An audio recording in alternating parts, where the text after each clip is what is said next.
हम इस धरती पर क्यों हैं और कैसे हमें इस धरती से बाहर निकलना है और उस हमेशा हमेशा के लिए उस आनंदमयी दुनिया में रहना है, जाना है। हम इस चीज़ को समझ रहे हैं। हमने जाना कि कार्ला, जिम और डॉन ये 3 व्यक्ति थे जिन्होंने मिलकर एलियंस के साथ, एलियंस कह लीजिए या दिव्य आत्मा कह लीजिए या देवता कह लीजिए, जो चाहे आप कह लीजिए, उनसे संपर्क किया। ये संपर्क किस तरह से हुआ इसे मैं क्लियर कर चुकी हूँ और सामने जो आपके फ़ोटोज़ हैं उनके थ्रू भी आप समझ सकते हैं कि किस तरीके से जिम और कार्ला ने कार्य किया। ये पूरा प्रोसेस जो 15 जनवरी 81 से 83 तक 3 सालों में चला है, इन 3 सालों की ये सामने आपके फ़ोटोज़ हैं। लेकिन अभी मैं आपके साथ कार्ला की जो एग्जैक्ट रिकॉर्डिंग है, जिस वक्त उन्होंने संपर्क किया उन दिव्य आत्माओं से और उनसे संदेश लिए, यहाँ पे उन दिव्य आत्माओं को रा कहा गया है। रा हमने उन्हें नाम दिया है। तो जो रा के साथ संपर्क हुआ कार्ला का, वो मैं आपको ऑडियो क्लिप सुना रही हूँ, जिसमें ये 81 या 82 की ऑडियो है, जिसमें कार्ला द्वारा जो संपर्क किया गया वो रिकॉर्डिंग एग्जैक्ट उन्हीं के शब्दों में आप सुन रहे हैं। मेरे द्वारा आपको इसी जानकारी को सरल और हिंदी में एक्सप्लेन करके बताया जा रहा है। The future, the feeling of being in the river of time, are part of an illusion which gives you who seek an enormously powerful opportunity consciously to accelerate the rate of your spiritual growth. It happens to be the last day of an old year and an old decade among your peoples who count by your calendar. Tomorrow it will be next year.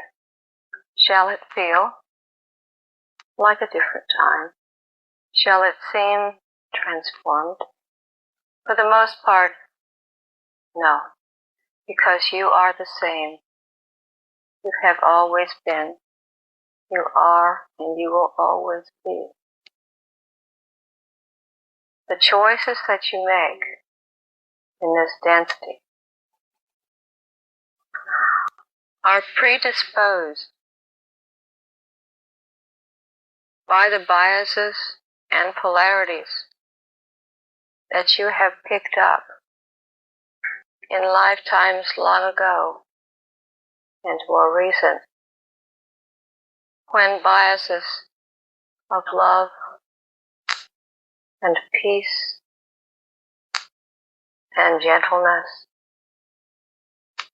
and humbleness of heart become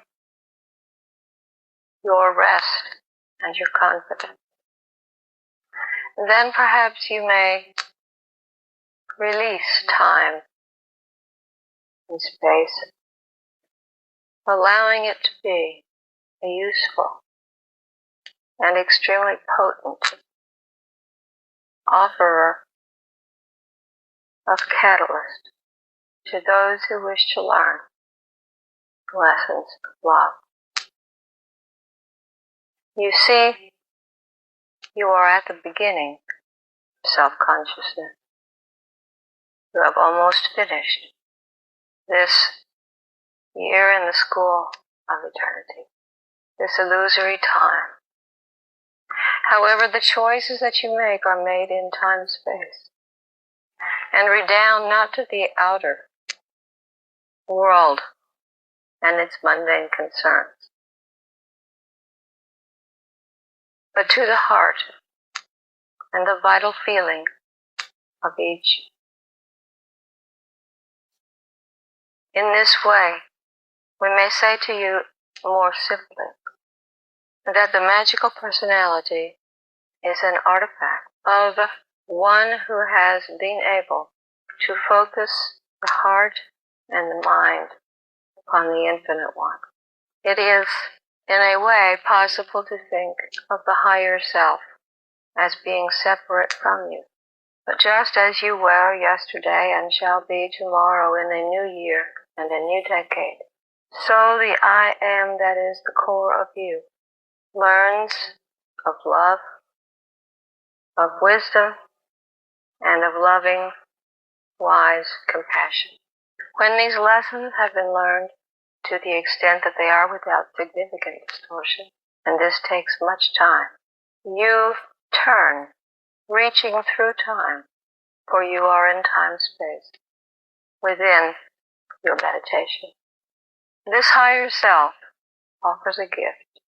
It offers the biases and decisions and choices that have been made, not up to this point alone, in your illusion of time, but all the choices that allowed each of you to graduate into fourth density, perfect the lessons of love, and learn the lessons of light. To fifth density, when you manifest light and learn the true meaning of wisdom. In sixth density, there is eventually in mid-density a point at which there is no longer any polarity, for if all is one polarity, there is no polarity. It is when the spirit has reached this point, full of unity, wisdom, and compassion, that the sixth density self places within the third density self, in the deep mind, the biases which are to come, the destiny which has been fulfilled, the beauty, the exactitude of service to others. Therefore, the magical personality, or the higher self, is the last vestige of the self which contains polarity. And as you deal in a world illusion grounded in polarity, this gift can be extremely helpful. Many, many times, one is faced with dilemmas and enigmas that cannot be rationally discerned. There is no logical answer. There is only the wisdom of the heart and the compassion of the mind. For this is what the sixth density of unity. ये जो recording मैंने आपको सुनाई है ये 31 दिसंबर 89 की है। अगर आप एग्जैक्ट कार्ला की ही आवाज़ में जानकारी को सुनना चाहेंगे तो आप मुझे नीचे कमेंट में बताइएगा। मैं आपके साथ समय समय पर कार्ला की ही आवाज़ में जो उन्होंने जानकारी दी है वो शेयर करती रहूँगी। कार्ला, जैसे कि अभी आपने रिकॉर्डिंग में भी सुना कि जिस तरीके से संपर्क कर रही थी रा के साथ, तो ये उनके लिए भी बहुत मुश्किल कार्य था। मुश्किल मीन्स वो उस वक्त अपनी सुध में तो नहीं रहती थी, उन्हें कुछ पता तो नहीं होता था, लेकिन एक तरह से वो बहुत ज़्यादा थक रही थी, एग्जॉस्ट कर रहा था उनको ये सारा प्रोसेस।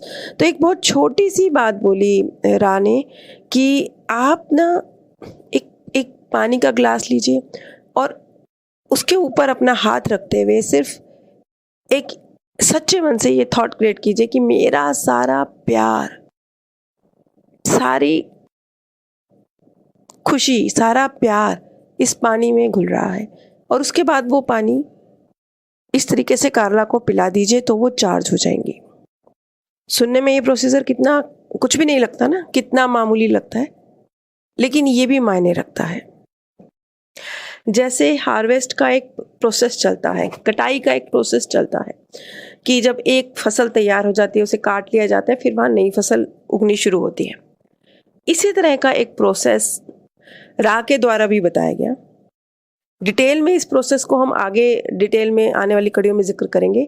फिलहाल हम कब शब्दों में अगर इस प्रोसेस को समझें तो एक ऐसा प्रोसेस होगा जिसमें जो लोग लॉ ऑफ वन की वाइब्रेशन से भर चुके हैं, जो लोग अब इस प्लेनेट को छोड़कर उस बबल 2 या बबल 3 में जाने के लिए रेडी हो चुके हैं, उन लोगों को छांट लिया जाएगा, उन लोगों की कटाई हो जाएगी। अब उन लोगों को छांट लिया जाएगा का मतलब क्या है? मतलब ये कि वो लोग फिर इस धरती पर ना आएंगे, ना रीबर्थ लेंगे, ना उनका इस धरती से कोई कांटेक्ट मतलब वो जैसे आज हमें रा गाइड कर रहे हैं इस तरीके से गाइड बेशक करेंगे, लेकिन वो अब उस धरती के इस जन्म मरण के चक्र से सबसे बाहर निकलेंगे। और ये जो प्रोसेस होगा ये अपने आप में बहुत ही एक सुनने में आसान है लेकिन डिफ़िकल्ट भी होगा। डिफ़िकल्ट इसलिए होगा कि बहुत क्विक प्रोसेस होगा ये, बहुत बहुत बहुत क्विक होगा। इतना क्विक होगा कि जैसे दोनों ही तरफ से कोशिशें हैं, रा की साइड से भी और अपोजिट साइड से भी, कि जो आत्माएं हमारी कैटेगरी की हैं, हमारी वाइब्रेशंस की हैं, हम उन्हें अपने साथ ले जाएं। यानी ये प्रोसेस दोनों तरफ से चलेगा, उस तरफ से भी, रा की तरफ से भी चलेगा और दिव्य आत्माओं को खींच लिया जाएगा और वो इस धरती के चक्र से बाहर निकलेंगी। लेकिन एक सेकंड में उनको डिसीजन लेना होगा, एक सेकंड के भी आधे हिस्से में। और वो भी होंगे जो रा के अपोजिट दूसरी साइकिल में, दूसरे ग्रुप में शामिल होना चाहेंगे। उनके लिए भी ये जो फैसला होगा एक सेकंड का ही होगा कि नहीं, हमें रा की साइड भी नहीं जाना, हमें इस धरती पे भी नहीं रहना। लेकिन फंसेंगे कौन? फंसेंगे तीसरे लोग। वो ना इधर के रहेंगे ना उधर के रहेंगे, वो ऐसे ही जैसे फंसे पड़े हैं धरती पर फंसे रहेंगे। ये एक हार्वेस्ट का प्रोसेस होगा। इसको पूरी डिटेल में हम फिर कभी जिक्र करेंगे, लेकिन अभी मैं आपको ये कम शब्दों में बता रही हूँ कि आगे इस तरीके से भी एक प्रोसेस चलेगा। रा द्वारा ये भी जानकारी दी गई कि मतलब कुछ युग पहले जो ये प्रोसेस हुआ था, तो उसमें सिर्फ, अब बताइए, इतनी बड़ी धरती पर सिर्फ 250 लोग थे जिन्हें जो रा के द्वारा इस धरती से मुक्त किए गए थे। यानी वो बबल 2 या बबल 3 के बाशिंदे अब बन गए हैं, क्योंकि उन्होंने फौरन ये डिसीजन लिया कि वो रा के साथ है। जो कि इस डिसीजन में आप ये नहीं कर सकते कि आप मोह ममता में पड़ गए, नहीं मेरा घर, नहीं मेरे बच्चे, नहीं मेरा परिवार, इस चक्कर में नहीं पड़ना। फौरन ये डिसीजन लेना होगा, क्योंकि उनकी वाइब्रेशंस इतनी बड़ी हो चुकी होगी कि वो लॉ ऑफ वन को इतना ऑब्जर्व कर चुके होंगे कि उनके लिए फिर ये डिसीजन लेना भी आसान होगा।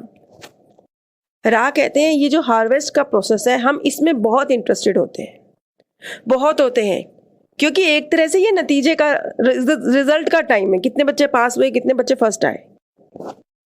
अब आप फोटोज में भी देखेंगे कि कार्ला का सिर एक विशेष दिशा में रखा जाता है। और तो जब ये प्रोसेस चल रहा था तो 20 डिग्री नॉर्थ ऐसा कुछ उनके सिर को रखा गया, क्योंकि वहीं से जो बहुत पॉजिटिव प्रेम की, लाभ वन की जो विशेष ऊर्जा आ रही थी, वो आ रही थी। एक वाटर, मतलब ऐसा कोई हॉली वाटर नहीं, मतलब जिसमें आप अपनी प्रेम की ऊर्जा डालते हैं, इस तरह का एक पानी उनके साथ में होता था। एक प्यारी सी खुशबू उस कमरे में होती थी। और साथ में जो चैनल करने वाला व्यक्ति है, वो जिस भी विशेष एक आस्था रखता है, क्योंकि आस्था क्या होती है? आस्था एक्चुअली में वाइब्रेशंस ही होती है। आप जिस भी, चाहे आप वेद, पुराण, रामायण, बाइबल या कुरान, जिसमें भी आपकी आस्था हो, आस्था क्या है? आस्था एक तरह से जब आप उस पुस्तक को देख रहे हैं तो आपके मन में एक शांति की, प्यार की, एकता की, खुशी की वाइब्रेशंस अगर क्रिएट हो रही हैं तो वो पवित्र पुस्तक है, उसको अपने सिरहाने रखना। अब जैसे कार्ला है, कार्ला के मामले में ये पुस्तक बाइबल थी। कोई हिंदू होता तो उसके मामले में ये पुस्तक रामायण भी हो सकती थी। कोई क्रिश्चियन होता तो उसके अलग था, तो कोई सिख होता तो उसके लिए गुरु ग्रंथ साहिब हो सकते थे। जहां पर भी जिसकी आस्था है वो पुस्तक हो सकती थी। तो कार्ला के मामले में ये पुस्तक बाइबल थी, तो उसके जो सिरहाने थी वो बाइबल रखी गई थी। एक बार फिर कहना चाहूंगी, किसी धर्म से इस चीज को मत जोड़िएगा, बिल्कुल मत जोड़िएगा, बिल्कुल भी मत जोड़िएगा, रत्ती भर भी मत जोड़िएगा। क्योंकि जहां पर भी धर्म की बात आती है वहां हम बात को बिल्कुल ही उसका जो असली एसेंस है उसमें से निकाल के बाहर फेंक देते हैं। एक्चुअली जैसे कार्ला ने चैनलिंग करी, आप ध्यान देंगे, जैसे उन्होंने वहां एक मोमबत्ती जला के रखी, दिया, पानी, तो आप इस बातों को नोटिस करेंगे कि जो अर्थ के 5 तत्व हैं वो वहां रखे गए। और जैसे वहां पे उन्होंने बाइबल रखी तो वो ज्ञान के आधार पे रखी। तो एक तरह से पृथ्वी के 5 तत्व और ज्ञान, ये उस वक्त जो कार्ला ने चैनलिंग करी तो उस वक्त उस कमरे में रखे गए। अब इस वीडियो को एंड करने से पहले मैं आप लोगों के साथ एक छोटी सी कहानी शेयर करना चाहूँगी। ये मैंने कभी बचपन में न्यूज़पेपर में पढ़ी थी, बहुत बचपन में कभी पढ़ी थी। ये इस लॉ ऑफ वन से बिल्कुल ताल्लुक नहीं रखती है, लेकिन मैं कुछ बातें स्पष्ट करना चाह रही थी इस कहानी के थ्रू। कि मैं ये कहना चाह रही थी कि एक्चुअल में चीज़ें नहीं, चीज़ों के थ्रू जो आपकी भावनाएं ट्रिगर हो रही हैं, आपकी वाइब्रेशंस ट्रिगर हो रही हैं, उनकी अहमियत है। बचपन में मैंने एक कहानी पढ़ी थी कि एक बहुत गरीब रिक्शे वाला था। तो वो उदास बैठा था कि बहुत पैसे की तंगी है, दिक्कत है। वो बहुत उदास बैठा था, परेशान था कि पैसा कहाँ से अरेंज करूँ, कैसे घर चलेगा। तो एक उसका कस्टमर जो रिक्शे में उसके पीछे बैठा था, उसने कहा, ऐसा है, तुम चिंता मत करो, एक देवी है, मैं तुम्हें उस देवी की फोटो दूंगा। वो बड़ी चमत्कारी देवी है। उस देवी की जो पूजा अर्चना करते हैं, सच्चे मन से उनकी फोटो को नमन करते हैं, तो उनके काम बन जाते हैं। ये हुआ है, मेरे साथ भी हुआ है, ये बड़ी चमत्कारिक देवी है। तो रिक्शे वाला बड़ा खुश हुआ। वो बेचारा अनपढ़ आदमी था, उसने कुछ दुनिया देखी नहीं, कुछ उसे पता नहीं। तो उसने कहा, अच्छा ऐसा भी होता है, काम बन जाते हैं? उसने कहा, हाँ बिल्कुल काम बन जाते हैं, मेरे बने हैं ना। तो वो कहता है, अच्छा तो अगर तुम्हारे पास उस देवी की फोटो हो तो मुझे भी दे दो। तो वो मस्करा सा व्यक्ति था, उसने हेमा मालिनी की फोटो निकाली और उसको देकर बोला कि देखो, ये माँ हेमा की फोटो है, देवी हेमा की फोटो है। अगर तुम सच्चे मन से, तहे दिल से आराधना करोगे, सच्चे मन से इनसे गाइडेंस मांगोगे, सच्चे मन से करोगे, तो तुम्हें प्राप्ति होगी। तो वो भोला भाला अनपढ़ गरीब रिक्शे वाला, उसने सोचा सचमुच ये मुझे किसी देवी की फोटो दी गई है, ये माँ हेमा है। तो उसने उस मूर्ति को सचमुच अपने गले लगा के रखा, सच्चे दिल से नमन किया। बहुत शुद्ध और प्रेममयी ऊर्जा उस फोटो की तरफ देखकर उसने क्रिएट करी, एक श्रद्धा को क्रिएट किया। अब वो हेमा मालिनी के लिए ये सब नहीं क्रिएट कर रहा था, उसके लिए क्या था, उसके लिए वो एक देवी के लिए क्रिएट कर रहा था, वो परमात्मा के लिए क्रिएट कर रहा था, वो हेमा मालिनी के लिए नहीं क्रिएट कर रहा था। लेकिन कुछ वक्त के बाद वो दोबारा व्यक्ति उससे मिला, तो उसने उसको बहुत धन्यवाद दिया। वो रिक्शे वाले ने बहुत बहुत धन्यवाद दिया। उसने कहा, आपने मुझे देवी की फोटो दी थी, वो सचमुच बड़ी चमत्कारी देवी है, मैंने उनकी आराधना करी, सच्चे मन से नमन किया, मेरा काम बन गया।